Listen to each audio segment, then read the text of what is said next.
سلام تعني هبلي كميت أنحو زخبركم تخطاتتي هذا ميديا هذا زخون يكون تعنتو نتابو مخان ومناتن تكوساتن حابريتاتات كربلكم زي تدالو هذا ميديا كتكتاتلو إن عدمكو إن أرولكم مدلوات بتكوسو نخباتكم نيشانلنا سبسكرايب بمقبار نايدو الملكت كتنخون لايكن شيرن بمقبار دما مدلواتنا نابكالوت نخبات وكتقبرو نلابو نلومي ربع عسران شومونتن تحساس كلتاشن عسران كلتن نابزدالنا يوم زيناتات كسقركم فلما أرأست زينا كسمعكم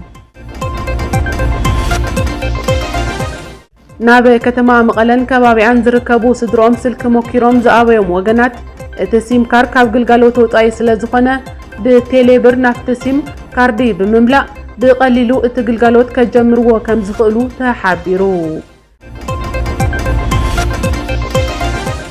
من قد أير إثيوبيا دحري عامة فرغان فلا ماي بررا ناب كتما مقله لم عن تجمرو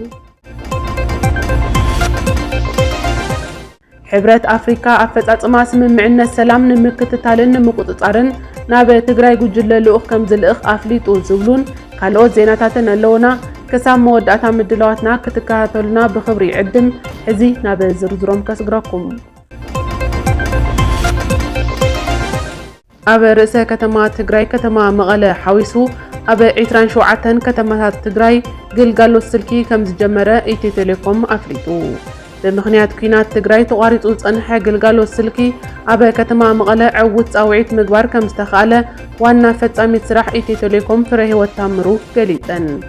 بمخنيات كينات قد أزبت أحوت شعات تميتن سمين حدن كيلومتر تقنا فايبر ريجن سمين كمستسالة اتر وانا فتامي توسيخا قليلا جلجالو تيليكوم أبا كتما شرندا سلاسة أخصم عدوان مسرح زجمرة خوينو اتي لومي اب كتما مغله تجميرو زلو غلغالو سلكي مقررات كم زلوو اب استفلاليو كفالات عالم زنبرو تغارو انداغلصو يركبو بخالي وغن دما غلغله اب وصا هاغرات زنبرو تغارو اب كتما مغله ناب زنبرو سدروم دويلوم كم استراخبون تحغواسوم اب محبراوي ميديا يغلصو كم زلو بي بي سي ززراربوم وغنات غليصوم اتي لومي دحري قطري سرحو جميرو تبايلو زلو غلغالو سلكي نغلغله سبات ون كسرحلوم كم زي كالن مخنياتو دما اتسيم كارد نويح وانات كاب غلغالوت وصاي سلازنحن غيزي سلازحلفون كخون كم زخل قمتهم امها بيركبو غلا نبرتي كتما مقلب وغنوم كلت عامت زاكل مسدروم تفلاليوم كم زصنحون لو معنتي مس بيتسوم بمرخابهم تحواس كم زفطرلهم بيرو ركب حزب منغست تግራይ ابي زوصو حبريتا كليطو ግልጋሎት ስልክን መንገድ አየር ኢትዮጵያን ምጅማሩ እቲ አሞንጎ መንግስት ኢትዮጵያን መንግስት ትግራይን ዝተፈረመ ስምምዕነት ሰላም ፍረን ናምፀን ጭቡጥ ምትእምማንውን እንሃነፀን ምዃኑ መርአይ እዩ ክብሉ ነበርቲ ከተማ መቐለ ገሊጾም ይብል ሓበሬታ ቢሮ ርክብ ህዝብ መንግስት ትግራይ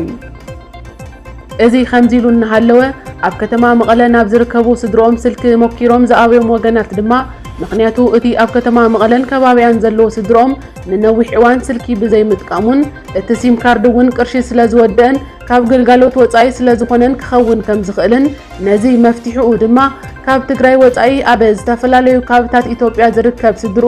ብቴሌብር ብምጥቃም ነቶም ኣብ ከተማ መቐለን ከባቢያን ዝርከብ ስድሮም ካርዲ ክመልኡሎምን እቲ ግልጋሎት ስልኪ ከጀምርዎን ከም ዝኽእሉ ሕዚ ዝበፅሐና ህፁፅ ሓበሬታ የመላኽት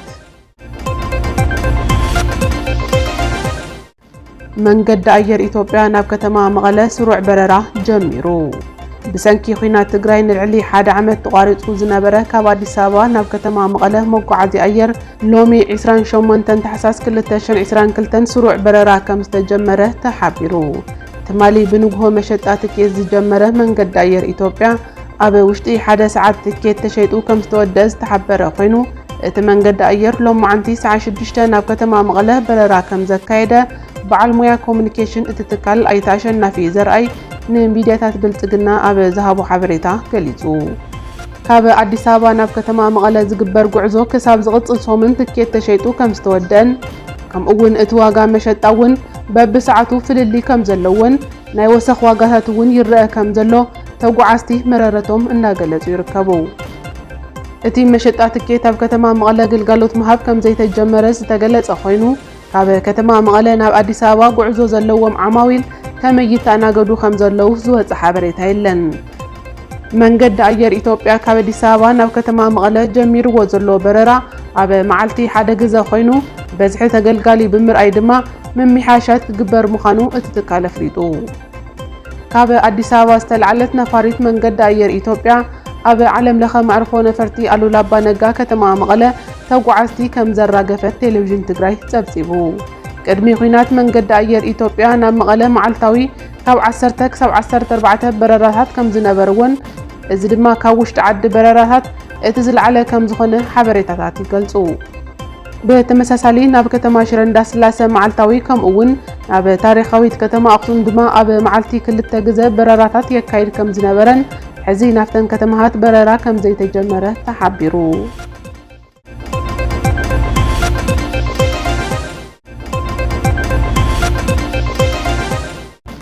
ሕብረት ኣፍሪካ ንመስርሕ ኣፈጻጽማ ስምምዕነት ሰላም ቁጽጽርን ክትትልን ንምግባር ጉጅለ ልኡኽ ናብ ትግራይ ክሰድድ ምዃኑ ኣፍሊጡ። እቲ ጉጅለ ልኡኽ ቅድሚ ሓድሽ ዓመት ፈረንጂ ናብ ርእሰ ከተማ ትግራይ ከተማ መቐለ ከም ዝኸይድን ዕላምኡ ድማ እቲ ስምምዕነት ሰላም ንምክትታል ከም ዝኾነ ተሓቢሩ።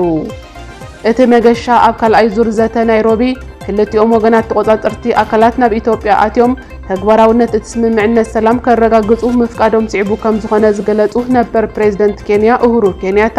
ጉጅለ ልኡኽ ሕብረት ኣፍሪካ ኩሎም ባታታት ናይቲ ስምምዕነት ሰላም ብጭቡጥ ይትግበር ምህላው ከረጋግጽ እዩ ኢሎም። እቲ ጉዕዞ ድማ ኣብ ባይታ ዘሎ ኩነታት ሙሉእ ርድኢት ከም ዝህብን ነቲ ሰላም ብቐጻልነት ዕውት ንምግባር ክሕግዝን እዩ ድማ ኢሎም ኬንያታ።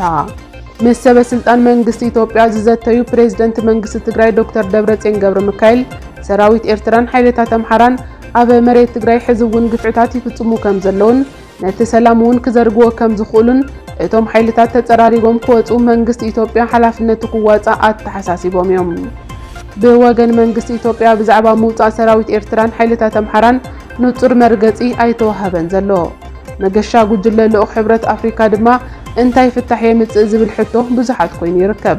ኣሸማገልቲ ስምምዕነት ሰላም ሕብረት ኣፍሪካ ብተደጋጋሚ ኣብ ትግራይ ዘለዉ ናይ ወጻእ ሓይልታት ክወጹ ግድን እዩ ክብሉ ይስምዑ። ኮይኑ ግን እዚ ዝበሃል ግብራዊ ስጉምቲ ክወስዱ ኣይተረኣየን ይብሉ ተንተንቲ ፖለቲካ።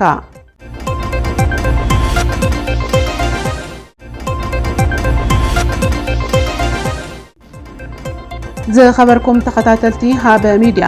ንሎሚ ናባኹም ዘበልናዮም ዜናታት እዚኣቶም ይመስሉ ነይሮም። ክሳብ መወዳእታ ምድላዋትና ስለ ዝተኸታተልኩምና ኣዝና ነመስግን። ሃበ ሚድያ ብሓባር ንዕብዮ ናታትኩም ሚድያ እዩ።